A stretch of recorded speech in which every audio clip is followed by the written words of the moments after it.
He was a walking contradiction, this CEO. He had the hallmarks of a rugby player. Crooked nose, broad shoulders, cauliflower ears. And yet he had a soft voice. Some might say a touch feminine. Although don't mistake that for a lack of ruthlessness, as the former CFO found to her cost.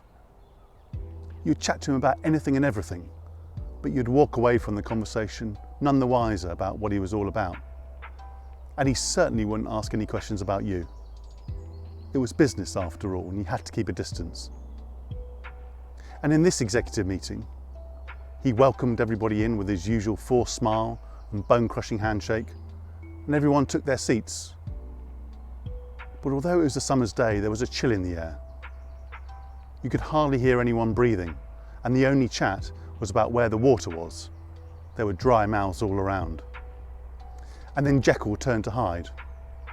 He'd been frustrated about the complacency he'd seen in his first 100 days in the role. There was a lack of fire in the belly of his executive team, a lack of fresh thinking. So he hired a consultancy to come up with some disruptive scenarios and a new strategy to test his team. The presentation went brilliantly. It was stimulating and challenging and required a lot of investment and risk.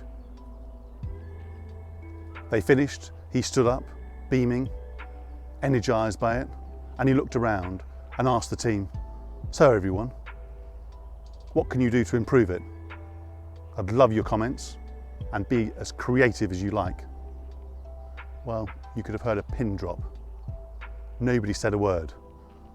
They did everything they could to avoid his gaze, looking at their paper, their iPads, at the wall, at the water. He asked again, and a few brave souls asked a few questions of detail, as if to be polite. He got frustrated again, and so he got formal and said, "Well, you have 2 days, come back to me with your comments." The meeting ended. The executive team walked out, some nearly ran out. And as he was packing up his stuff, he thought to himself, "What have I done? Why have I taken on this role?" He walked out of the room and he noticed a small group of the executives across the large open plan office, having a bit of a laugh. They looked very relaxed, having a bit of banter. He couldn't quite make out what they were saying, but he left them to it. He had to keep a distance after all. The day ended, he got into his car, and he bumped into the HR director and said to him, "What were they talking about earlier? Were they talking about scenario 2 by any chance?"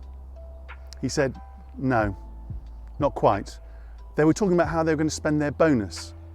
After all, it is the first one they've enjoyed in many, many years after we nearly went bust." And then it hit him. He hadn't a clue about what was on their minds.